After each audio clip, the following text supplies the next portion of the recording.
and welcome to Catholics Coast to Coast. I'm Ace McKay, always loving the journey that we are on, that is our faith. As we continue to trust in God through the things that we are facing on a daily basis, how do we do it?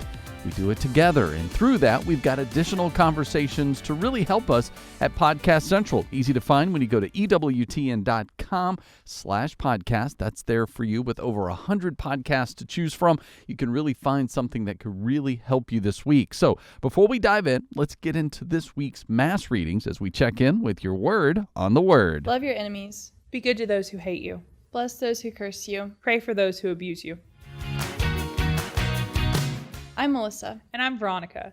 This week on the Word, we're going to talk about a reading from the Gospel of Luke that's sometimes really hard to put into practice. When people say or do hurtful things, it can be hard to forgive them.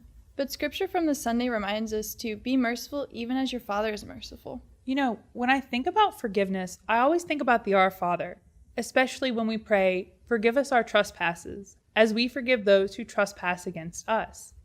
Because how can I ask forgiveness for anything from God if I can't forgive other people?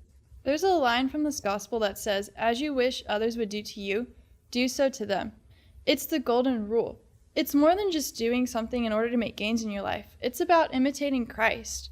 Just think about later in Luke's gospel when Jesus says, "Forgive them, for they know not what they do." Despite all of his suffering, he forgives. So this week, we're not going to challenge you to forgive everyone right this minute. But we do ask that you be merciful in your day-to-day grievances and work toward forgiving those bigger grievances as well. And pray for those who hurt you too. And we'll see you here next week. Bye. See ya. Really enjoying this jubilant year together. So as we continue, you can find out more on the Mass readings when you go to EWTN.com/podcast or subscribe wherever you like to stream and just search Word on the Word. I am Ace McKay. As we continue Catholics Coast to Coast, we have a reason for hope. Alanis and Luke are talking about the pros and cons of online dating. If that's you or someone you know, how do you share personal experiences? How do you talk about and even agree upon the intentionality of what you're trying for when you're looking for a partner? So we're going to find out, get their wisdoms and insight on a reason for hope on this week's Catholics Coast to Coast. What's going on, everyone? Welcome back to A Reason for Hope podcast. This is our little candid segment here. We have a very special guest, a very exciting guest. We are here with Luke. What's going on, Luke?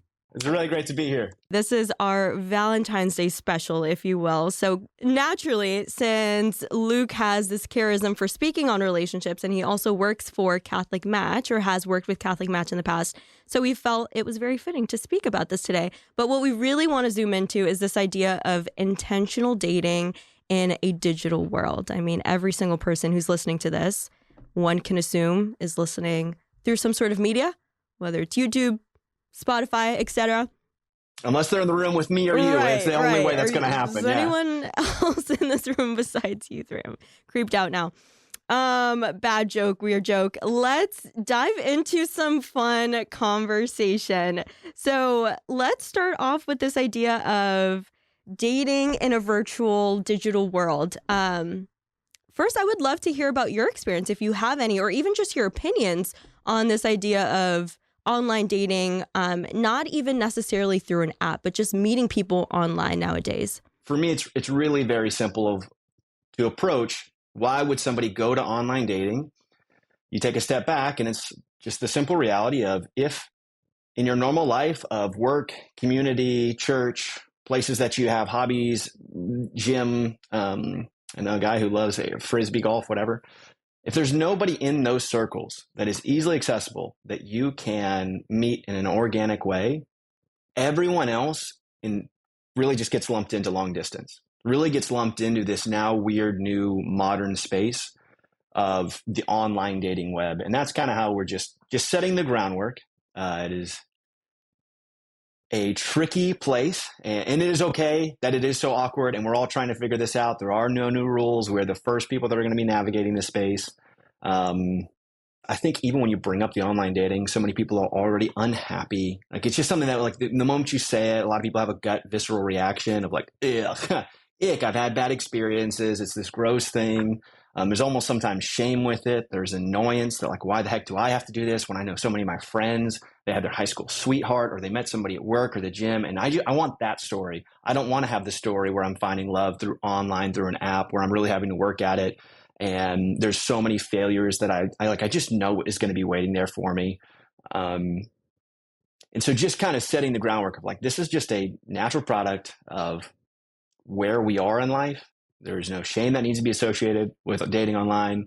It is a neutral thing that can be used for good or bad. And you talk about online dating, it's a thing. You're going to have those people jump up right away. Like, well, I know somebody who it worked out for them. I know somebody who got married off Catholic Match. I know somebody who got married off a Hinge. It's like, well, great for those people. I genuinely, you love it when you hear it, but it doesn't always happen. The vast majority of people that I talk to that are on dating apps and sites are really unhappy or express frustration all the time with it. So a lot of things to start to unpack. The apps itself are morally neutral. They're just a vehicle that we can use or not use. You're always totally free to not do it. Again, it goes that simple equation of if you're trying to find a spouse and you want to be active in discernment, there is no one in your immediate life that you have contact with. It makes all the sense in the world to try to go on a platform where you can potentially meet some other people. Amen. Meet more people. Amen. I'm so glad you touched on two really important topics. Moral neutrality when it comes to technology, because we can use these apps. We can use Instagram, Facebook, Catholic Match, Tinder, all of these different things. And if the heart posture isn't geared toward purity or willing the good of the other, then it's going to tarnish the whole purpose of what these apps were created for. But ultimately, the power is in our hands. So I'm really glad you said that. But also pride. I think there could be so much pride in our hearts, and leave it to discernment, right? If dating apps are for you or not, you can discern that and you can take it up with the Lord, take it up with your desires. But there could be so much pride that settles within our own hearts about the story that we desire. But the fact of the matter is, if the Lord gifted us with technology, he is going to use it for good, because the Lord works all things together for good, including something as tricky, treacherous waters as technology. I have a love-hate relationship with it. But it's so true. And I'm really glad that you touched on that. And I think it's going to be a challenge for most people to kind of overcome that sense of even for me, just on a personal note, I wanted to meet my my future husband in a really romantic way. And the Lord he fulfilled that desire in my heart through technology. So I actually met my fiance technically through Instagram. Yes. Oh, no way. So he was it Instagram DM? Is that how that worked? Technically, he did it so well. So this is a perfect segue on the way, like the proper way to intentionally pursue someone online, because I really do think my fiance did it so well. So just really quickly to touch on how him and I, let's gas him up. Let's hear this story. We got to talk about it. My fiance is a worship leader, and he was invited to lead a worship night where I'm from, which is the Bronx. And I wasn't even at this event, but my good friend interviewed him for social media. And that's how I found him. So he was being interviewed online. I commented. I was like, hey, girl, like, I'm so proud of you. You're at the forefront of revival. Like, you just inspired me to go. So I was commenting because my friend was in it. For the friend. Also the handsome man being interviewed. And so he ended up following me from there and took the time to discern and pray about the feelings he was experiencing. And I think there's like a level of discernment, again, that goes into that. We shouldn't over discern how, like, if this is my future wife, then I'll like pursue her. But he prayed about it. He's like, okay, Lord, if you'd like me to pursue her, I'm going to surrender this desire to you. And at the end of Lent, I will reach out to her if I feel the peace. So he reached out and he sent me a voice memo. And how long was that from you commenting, him saying this comment, checking out your profile, being like, oh man, she's a cutie pie? How long does he take it to prayer before reaching out? I would say. So it was during Lent, and it was the perfect time for him to just pray. And I think that was long for him, but it worked out because I was dating at that time, not like in a serious relationship, but I was dating, going on dates, and to honor this person I wouldn't have accepted. Yeah. So he was just following the promptings of the Lord. But the way that he pursued me online was really intentional, and he first affirmed my good. And he said the reasons why he wanted to reach out was because XYZ. He sent me a voice memo. So there, again, that level of humanization, that aspect of humanization was present. And he laid his intentions out very clear and concisely. And I think that's the overarching theme when it comes to online dating. If you're just going to slide into a girl's DMs and say, let's hang out, or like her story until she gets the memo, then that's not intentional. So there is definitely, I hope I'm not like, hey, don't sleep on the story like. Don't sleep on it. There's nothing wrong with a good story like. It's just probably not going to be the total winner. There is a perpetual state that you can get stuck in just the likes for months and months at a time and nothing comes about it. And you're like, okay, is this guy into me or is he just really interested in the things I'm posting on my stories? Well, so when Ricky reached out to you, so he sent you, hey, I like you? You guys had not met in person, right? No, he sent me this voice message. He said, I think we have similar heart postures based off of the things that you send. And I just think there's so much about you that's so beautiful. So I wanted to pursue you. I'm paraphrasing, but he did use that word in friendship. And if the Lord leads it in a romantic way. So that's how he said it. And then from there, we transferred over to texts, then phone calls, then FaceTimes, then in-person dates, and the natural trajectory flowed from there. But yeah, I don't know. Do you have any words that you want to speak into this idea of intentionally pursuing someone online? Because as a woman, I can speak into the fact that pursuit is huge. I think every woman since the beginning of time, Eve even, received such a radical pursuit.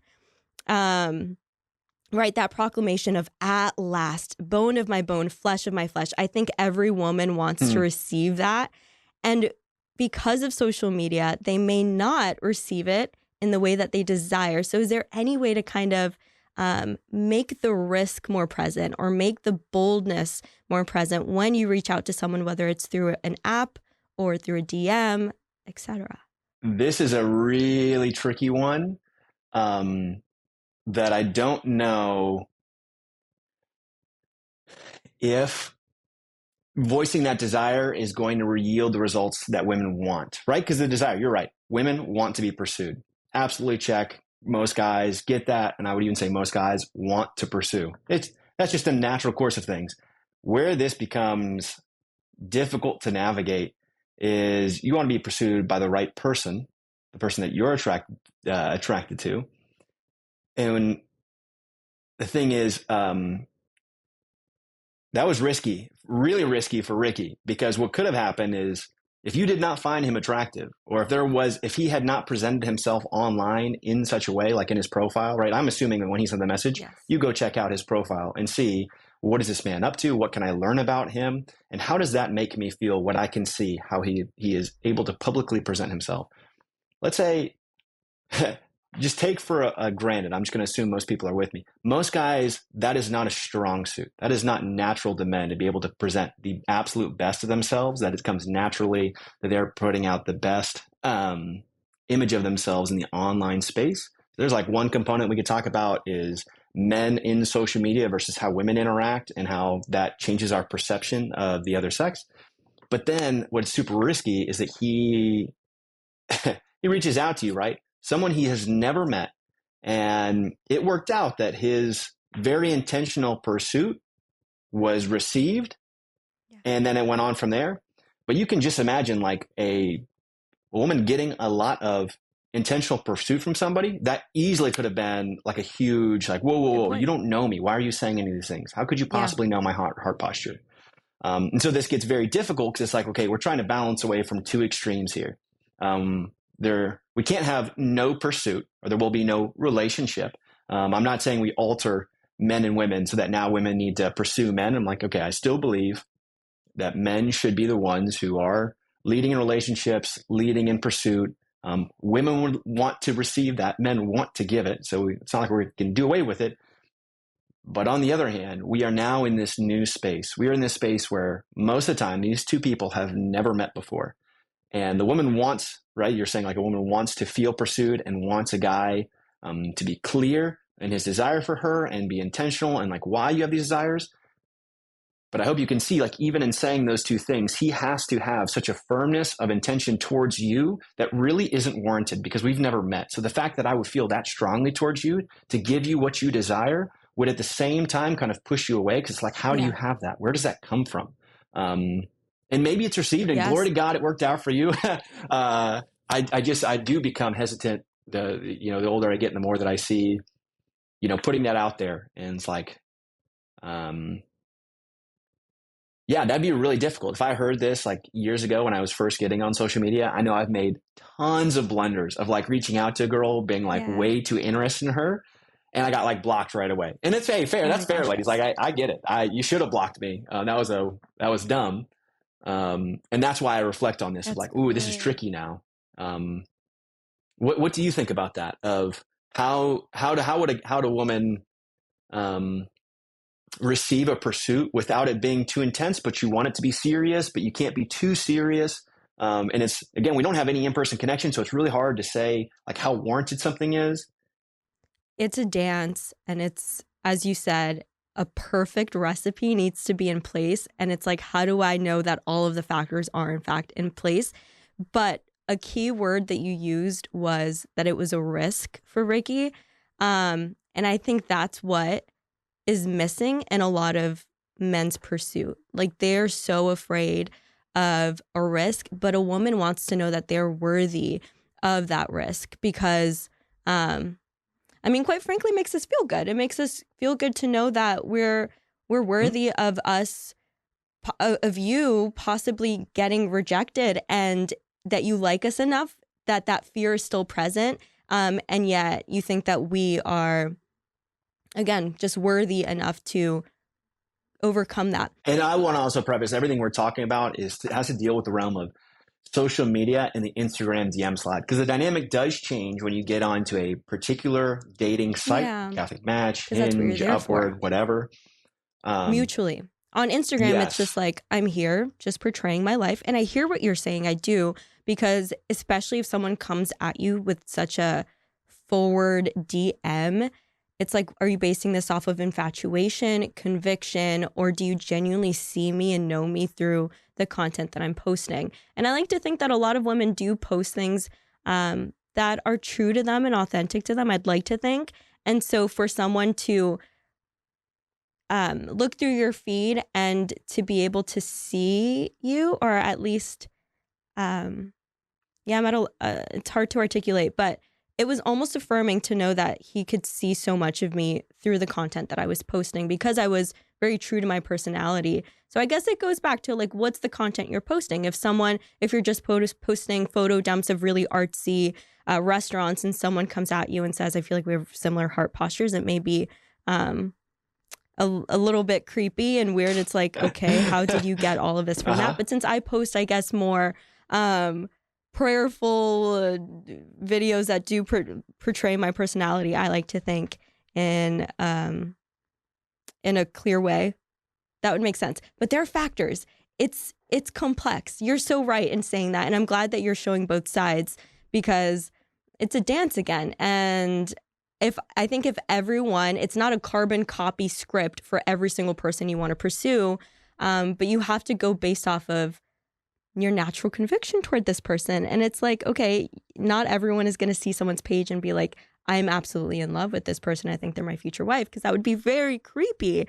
So I'm glad that you have prudence. Just a little bit. I mean, not I'm so all glad of you have prudence in that regard. Well, I had to win it the hard way.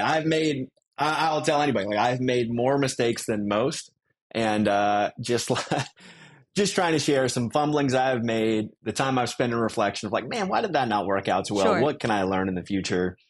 Honestly, one of the reasons why I'm so passionate talking about dating is half of the whole reason I like to talk about it is really actually to share with women, like, what is a guy's experience like? There's not a ton of, it is not natural to guys when they go through something difficult or disappointment or whatever. If you ever notice the demographics of people who are in the online dating space, it's vastly more women who get on there and talk about, like, look at how horrible these men were to me. Look at these men who ghost me or treated me so poorly. And I'm not saying that stuff doesn't happen, But I really doubt most female viewers are spending the same amount of time listening to like, what is happening for men? Like, why are men not going on? Why are they not asking on dates? What is going on? Is it because they are all morally deficient? They're all just such cowards today. They don't have a backbone and a spine, and it's all men's problems, and all the dating would be fixed if they were just more intentional and pursued more. I'm like, ladies, it might not be so. Yeah, hey, that's probably a part of it. Yeah, probably we could grow some spines. Hey, I'm all for it. But I do like to share why I think it's so, gosh, if I had like one line message that I really think would give people so much more enjoyment in dating is just to give other people grace, because there's no clear lines or rules. And yeah, Ricky could have just easily taken that risk and it not paid off. It's definitely scary to pursue someone in general, but at the same time, I think it's scarier to do it in person. Would you agree with that? Would you say it's easier or scarier to pursue someone? I would disagree. Whoa. The thing that I would say is the momentary, it might feel more difficult to approach somebody in person. But my honest to the Lord experience has been those have always gone better. The twofold nature of like when it happens in person, it's much more organic. Most women are usually flattered by even the attempt, even the times where it's just been like totally rejected over the years and stuff, just trying to meet somebody. It doesn't go well. It's usually much more gracious than that horrible sinking feeling that you reach out to somebody that, right, you've been seeing for a while. You've either been friends on Instagram, if we're just going to stick to the Instagram space, and then they left you on red. It's like, that sucks. That is the worst, because you don't get no recognition. And I'm not saying I like guys deserve recognition for shooting their shot, or like you have to interact with total strangers who reach out to you. It's like, hey, I get tons of messages from people over the place. I don't even go into some of my hidden messages and stuff. Because I've gotten some weirdos that rove in there. But it feels horrible. Whereas at least in person, even when people are not the most gracious in the rejection, it's a human interaction, and once it's done, it's done.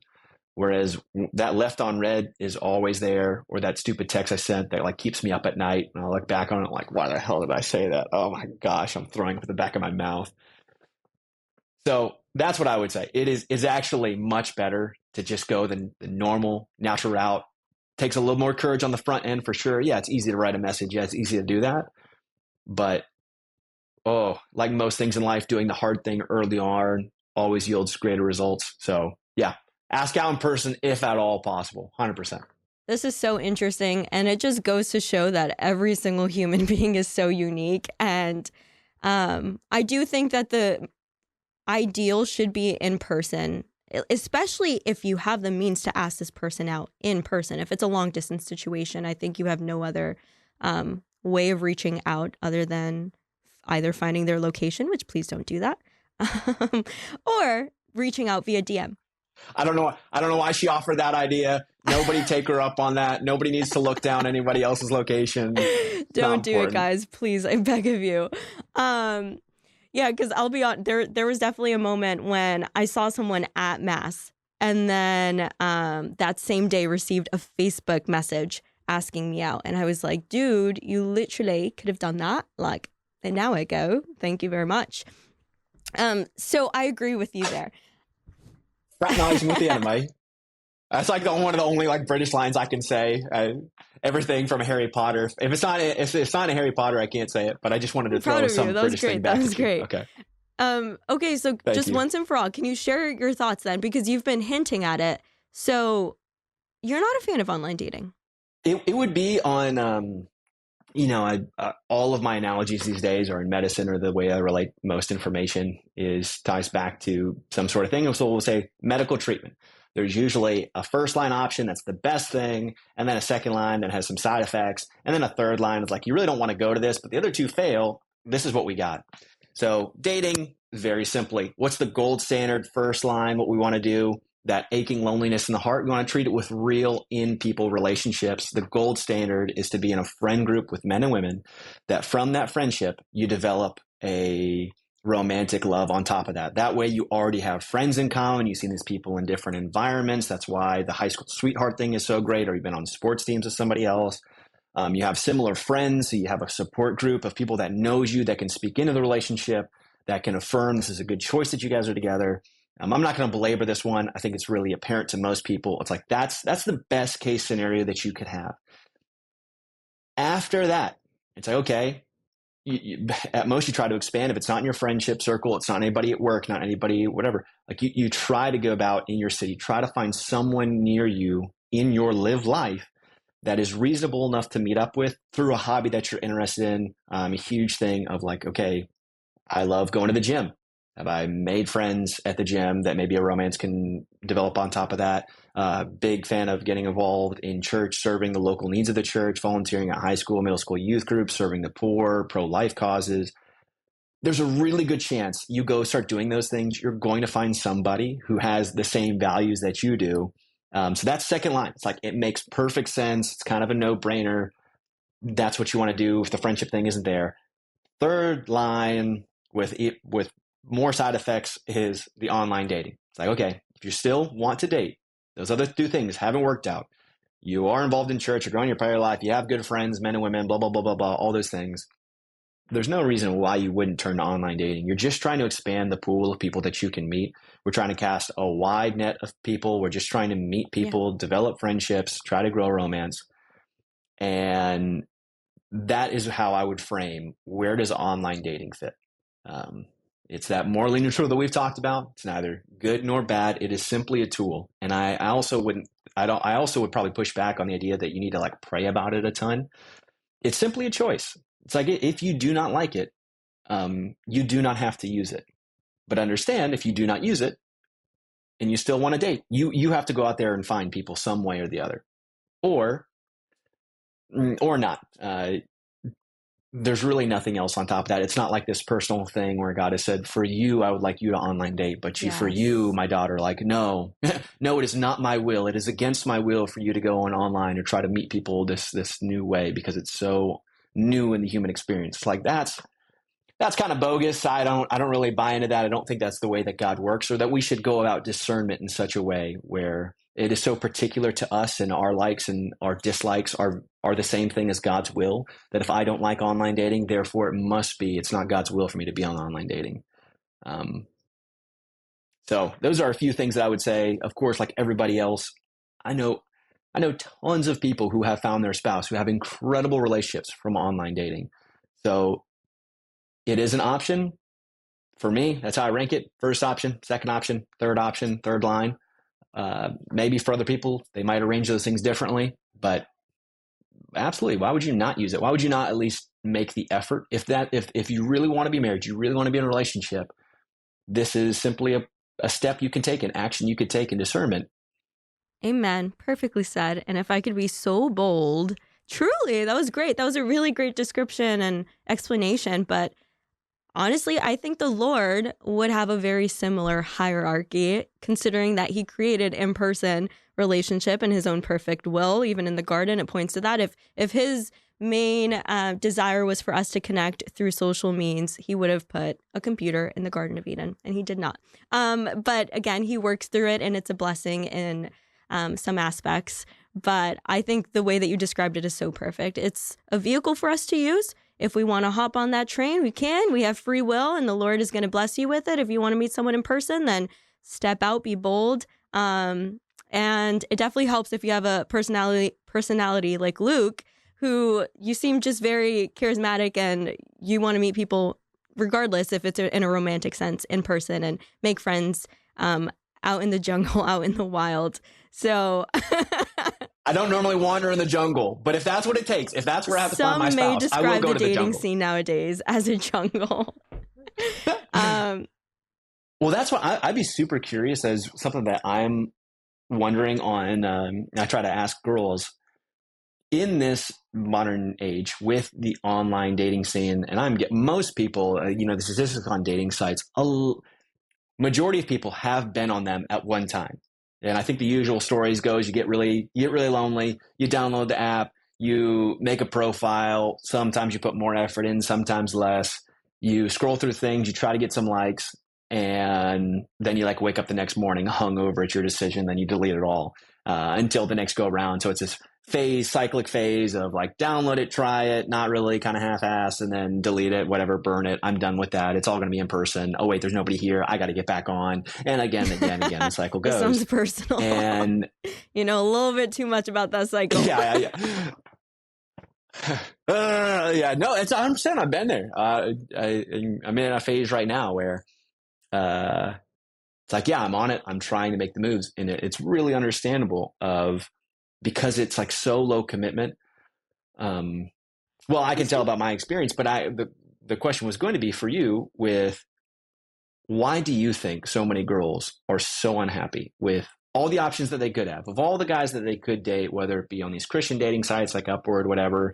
There's so many potential options, but it seems like everybody is unhappy with everyone they meet, guys and girls. And I'm just curious if you have a thought of like, why are women just not happy? Definitely.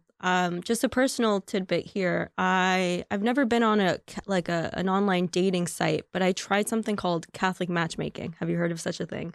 Is that like a formal, like you hired somebody? They have their own company where they matchmake for a living. And so you have a meeting with this founder of the matchmaker site, and they ask you a bunch of questions, and they set you up with someone without seeing them.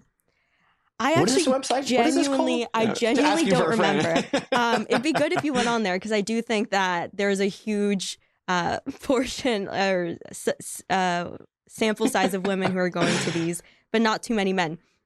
So you should try it out if you'd like. I can't remember what it's called, but I had a meeting with them, and they're like, great, we honestly think we have someone for you. We'll get back to you soon. And so they're like, we set you up with this guy. Here's his name. Here's his number. Here's a little bit about him. And we're going to give him your info as well. And I was like, perfect. That just completely took out the discernment part. Like, they did the work for us. They said, we think you guys will be good for each other. Mm-hmm. So I'm waiting and I'm waiting and I'm waiting. Probably 2.5 days go by, and I'm like, okay, this man has one job. There's no risk, because I already said yes. And I already said that I would consider a pursuit or reciprocate this pursuit. And he never reached out. And so I ended up reaching out to him, and I can't remember. This was like 3 years ago at this point. But in so many words, I basically said, I'm really disappointed in you. I went mom mode on him. I'm like, I'm so disappointed in you, dude. Like, you literally had one job. You could have reached out to me. And he ended up saying that he's been really busy, XYZ. So I just think that, again, it goes back to intentionality and also how much effort you're putting in. And I think a lot of women have these deep desires, which is good. But then we also ask for a lot. I'll be honest. It's true. I think there's some woundedness there, because we have deep desires. We all want to be seen. We all want to be known. We want to be loved. And in the same way that when Adam went passive in the garden, that was the moment that Eve grasped at the fruit. I just think that we're seeing a lot of passivity amongst men. And I'll just be super clear and honest about that. I think a lot of men have gone passive, and because of that, it leaves a lot of women grasping at love. And that's why we see in our culture nowadays why so many women are dressing immodest, or they're going on Tinder because they're just settling at this point. And so I think it's a cycle, just a repeated action of the first sin of man, just over and over again. Passivity grasping. That is a tongue twister. Yeah. Well, how do you think that passivity is being manifest right now? And then particularly because we're talking about the online dating space, all these potential options, could be dating, could be talking to. We'll broaden it out. We'll throw Instagram in there. Why not? Still, the problem kind of remains. Well, how do you see that passive part of man coming out? Personal experiences and the importance of intentionality. Great stuff from A Reason for Hope. You want to find out more of these episodes that can help you as you're online dating through your Catholic faith. Easy to do. Podcast Central is available at EWTN.com/podcast, or subscribe to A Reason for Hope wherever you like to stream. I am Ace McKay. We're going to take a quick break, but when Catholics Coast to Coast returns, we're going to talk about the Catholic feedback. When Catholics marry a non-Catholic, what does that mean? Is there a desire to convert? What do we do? Erica is meeting her future husband in the midst of their relationship and talks about what that was like as God had other plans. So we're going to talk about that coming up with Catholic feedback on this week's Catholics Coast to Coast. If it's central to the faith, you can find it on EWTN Podcast Central, featuring the best of EWTN radio, as well as faith-filled podcasts from our friends and affiliates across the nation, all in one place, all free. The destination for great Catholic audio programming is EWTN Podcast Central. It's like podcast heaven. Visit EWTN.com/radio/podcasts today.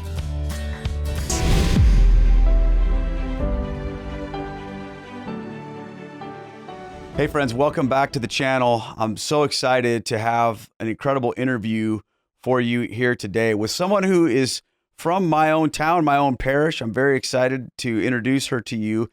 Her name is Erica, and she has an incredible story of conversion.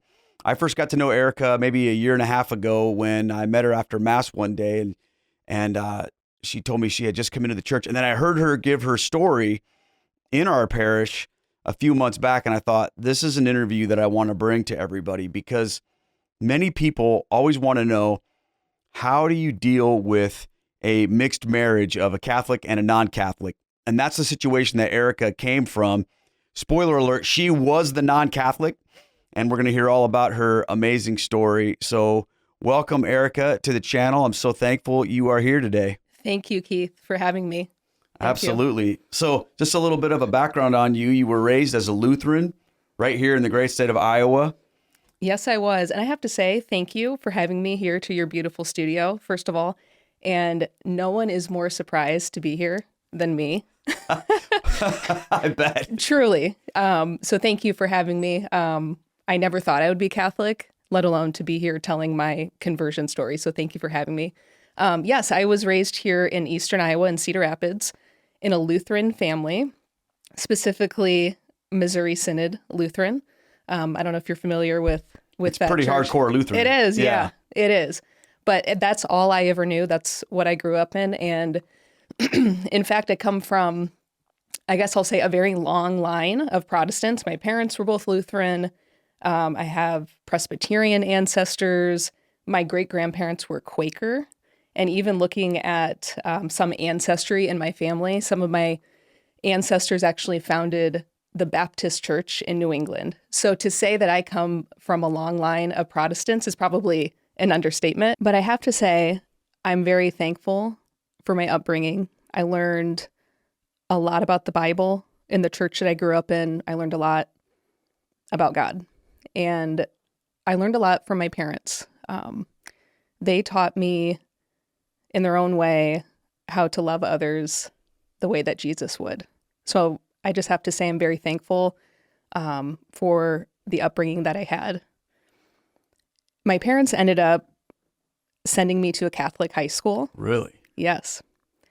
And that was truly my first exposure up close to the Catholic faith, to the church. And during that time, during my high school years, it was very formative for me. I had a great experience. I felt very welcomed, even not being Catholic. And during my time, it was Xavier High School. During my time there, I met a very special priest, and his name was Father Dustin Vu. And to describe him best would be, he was really the light of the world, salt of the earth. And he was just on fire for God and on fire for the Catholic Church. And it was so evident on how proud he was and how happy and thankful he was to be Catholic. So that was really truly my first time meeting a priest. And he probably blew my expectations out of the water on what a priest can be and should be. And he loved all of the students and really was very kind towards me. And he knew I was not Catholic and didn't treat me any differently, never pressured me, to convert or, believe anything they did necessarily. And it was almost like he saw something in me at that time that I that I didn't even see in myself. That's so cool, because a lot of people, usually when you hear the words, well, went to a Catholic school or I was raised Catholic, you know what's coming next is going to be just a bunch of garbage about the Catholic Church.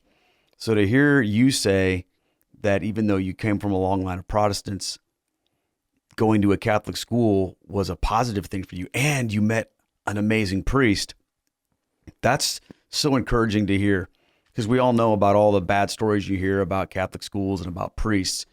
And yet for you, it was something that even at that early age maybe planted a seed or something. If you had asked me at the time in high school, would you ever consider converting? My answer would have been no.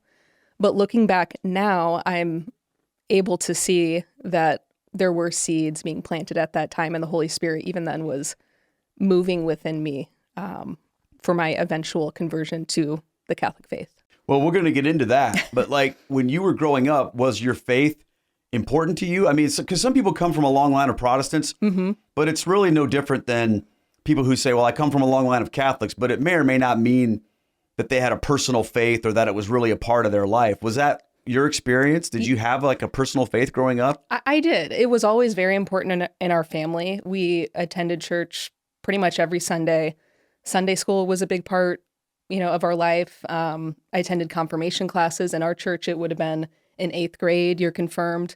And I never really remember a time where it wasn't important. It was always, my faith was always very important and important to our family. I remember vividly going through confirmation class in the Lutheran church and something along the lines of, here's why we're not Catholic. There was, I have to say, a little bit of an anti-Catholic sentiment. Nothing hateful, but it was there. Why are we not Catholic? Why did we break away from the Catholic Church? Why did Luther break away from the Catholic Church? So I remember that. I remember going through the catechism and talking about that and talking about why we broke away from the Catholic Church. You went through the Catholic catechism in Lutheran confirmation class? No, it was or the Lutheran catechism. Luther's okay. catechism. Luther's Yes, catechism. yes. So you probably grew up with the narrative that he was this great hero who rescued Christianity from the evil clutches of the corrupt Catholic Church. And he had this big heroic moment where he stood up and nailed those theses on the door of the church. And, Yes. And it was this huge thing. And he set us all free Yes. to understand real biblical Christianity. I think Yes. a lot of people grow up with that narrative, but it's interesting. I don't know if you've dived into this with your conversion, but have you really looked back into what really happened and some of the things about Luther that maybe you weren't told in the confirmation class? I had to. Yeah, I guess to answer your question, yes, I had to go back and study some of that. I've wanted to do an episode at some point in time. I haven't gotten around to it yet because I really need to find an expert on this, of all of the Catholic things that Luther actually believed. Yes. Like the perpetual virginity of Mary and different things. But then also look at some of the things that he also believed that if everyday random Lutheran people saw, they would completely freak out. That's so true. And part of what I went back and looked at too is exactly what you just said. He had a very strong reverence towards Mary, I found out. Oh, yeah. I never knew that growing up. Mary was someone, and I'm sure you experienced this too. It's almost like they kind of brought her out at Christmas time, just to give birth to the Savior. And that was always talked about. But then she wasn't talked about really the rest of the year. So to find out that Luther actually had this reverence towards Mary, it was, to be honest with you, shocking to me and very interesting. Yeah, I remember learning about that too. And, I was a Methodist growing up. And when I learned that John Wesley called Mary the ever virgin, I remember feeling the same thing. Like, wow, how come we didn't ever learn this kind of stuff? Because, I think people have their things. And it's like, well, Luther was probably still, because this is what I've heard from some people. They say, well, he was still hanging on to some vestiges of the past, and he wasn't able to quite shake it all off. We shook it all off later. And in some cases, we're still shaking it all off as Protestants. But I want to get back to your story. So when you were growing up as a Lutheran and you had your own personal faith, was there ever a moment in your life when you thought about maybe just walking away from God altogether, or were you always that was an important part of your life? I never really had a moment where I wanted to walk away or lost my faith, but I did have these moments, more so kind of going into the college years of where do I fit in to the faith? I was raised Lutheran. Is that how I want to follow God? Or, am I more into the non-denominational churches, evangelical type of churches? So it wasn't necessarily a matter of, I don't want to follow God anymore. It was just, how do I want to do it? Where do I fit in to the Christian faith? And how do I want to follow God? In what tradition? And in what way? So what was that journey like for you when you got, because I imagine you go to college, you're away from your family routine of things. And did you explore different types of churches, and where did you wind up landing? Yeah, absolutely. So ultimately in college, and I think you see this a lot on college campuses, the Salt Company, excuse me, those non-denominational evangelical churches, with the big bands and the projector screens are very attractive to college students. And they certainly were to me. It was fun. It was a fun environment to be in. I can't deny that. So that was the type of church that I found myself in throughout my college years. And there were a couple Bible studies that I was a part of, and I had a really good time. And I don't want to take away from, those people or that church. I learned a lot, but I ended up kind of having this feeling of something's missing here. I didn't know what that was at the time. I felt deep down, though, that was never going to be a long-term place for me or path for me. But again, at the time, I just didn't know why. Yeah. Now, where do you meet your husband in all of this? I feel like it was around that time, wasn't it? It was. So we did meet in college through a mutual friend. And our first date would have been the night before Easter. It was a Saturday night. And we met up at a local coffee shop. And I remember we talked for so long and talked about so many things. We ended up essentially shutting down the coffee shop. And we were politely asked to leave at the end of the night because they were ready to close. And we talked about so much that night, and I found out that he was a Christian, but unfortunately, there was one problem. He was Catholic. Oh! I know. I've been there. So I thought, oh, shoot, this guy's really cute. I think I want to marry him. We both knew that on our first date. You knew that? Wow. Yes, we both did. But gosh, he's Catholic. How is this going to work? I'm sure he'll convert to my side. So how did that come up in conversation? Like, when he told you he was Catholic, was it sort of this apologetic thing, or was he like, hey, just so you know, I'm Catholic?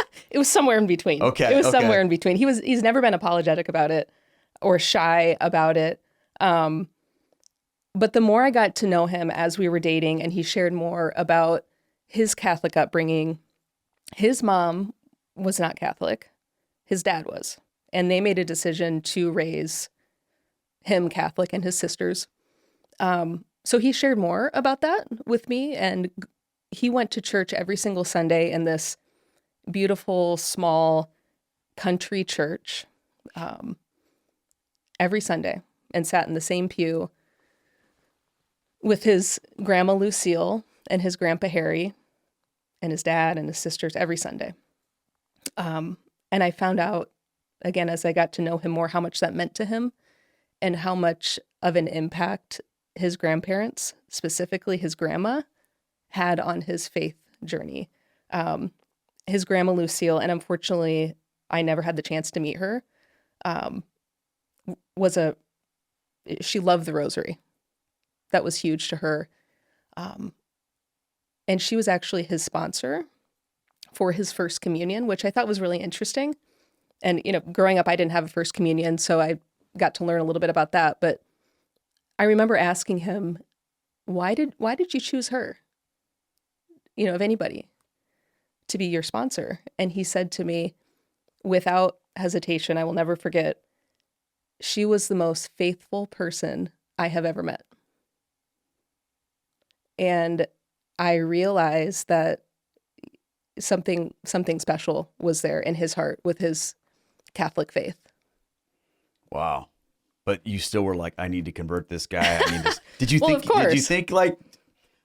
Did you think he was really a Christian, or did you think he was just completely deceived? Or, I mean, a lot of times Protestants have various views of Catholics. Some of them think, well, yeah, they're a Christian. We're just have slight differences. Mm-hmm. Other Protestants look at Catholics sometimes and they think you don't even have the gospel. You're far gone. You just have this hollow religion, and it's my job to teach you the real gospel. Did you feel like you had to save him? I didn't feel like I had to save him, but I think a lot of Protestants feel this way, and truly it's a misconception that Catholics were just misguided, that they didn't really understand, that they had all these extra things in my mind. Yeah. When you're a Protestant, or at least, how I was raised, scripture alone, faith alone. And my perspective of the Catholic faith was, they have all these extra things that are a distraction. We don't need Mary, this reverence towards Mary, the saints, all of the sacred tradition is kind of what I misunderstood. So I never thought that he didn't have real faith or that he wasn't really a Christian, but I thought, perhaps slightly misguided. So when you guys were starting to date and move forward in your relationship, did this come up quite a bit? Catholicism versus Protestantism, and how would you handle that as a family? Yeah, it certainly came up, but it came up the most when we were about to get married. Because then it's like, well, where are we going to get married, kind of thing? Where are we going to get married, and how are we going to be as a married couple? And I told him, I'm not converting. I'm never going to be. I probably said that. I'm never going to be Catholic. Just so you know. Just so you know. Let's be clear. And I, again, just knowing and seeing how important his Catholic faith was to him, I was never going to ask him to leave his tradition. So there was this mutual respect, and I think our understanding would be, we'll find a mutually agreeable church. That'll be easy. It's not that different, right? You don't have to technically or formally leave your faith. I don't have to leave mine. We'll find something kind of in the middle, and life will be good. That was kind of our agreement going into marriage. I think a lot of people try to do that, Erica. I think people think, well, we can figure out a middle ground. Mm-hmm. We'll rotate back and forth perhaps, or we'll find something we both like or whatever. But yeah, it's hard to do that. It's really impossible to do that as a Catholic, because Catholicism doesn't leave space for that kind of compromise. Right. And so talk to me about how he handled that. I think all things considered, we handled it very well. But I was naive to think that that was a long-term solution. It worked for a while. So in the first couple years of our marriage, we were living in Boston, Massachusetts, and we found, I guess we did a lot of church shopping, Sure. I guess you'd call it, to a ton of different types of churches, trying to find that middle ground, trying to find something to compromise. Ultimately, we went back and forth between a Lutheran church and a Catholic church. And they were both great for their own reasons. But I remember, and mind you, this is in Boston. So these the Catholic churches are very big and they're beautiful. And I remember going to these Catholic churches, not knowing what's going on or fully understanding what was going on. But I liked being there. I liked just being in these beautiful Catholic churches, even if I didn't understand or agree with everything that was going on. I never said that out loud. That you liked being there? No. I never said that to him. I went, willingly with him and was happy to do so, but I never really expressed, truly, I like being here. Mixed Marriage of Conversion. Great insights this week from the Catholic Feedback. If you want more on what's happening with that podcast, easy to find when you go to EWTN.com/podcast. And know that Podcast Central has those available for you 24/7, anytime. And EWTN Extra is another avenue for you to be able to deepen your walk with more Catholic conversation. I'm Ace McKay. Enjoy the rest of your weekend. Thanks for spending time with me this week. And remember to always let God define who you are. And I'll see you again with Catholics Coast to Coast.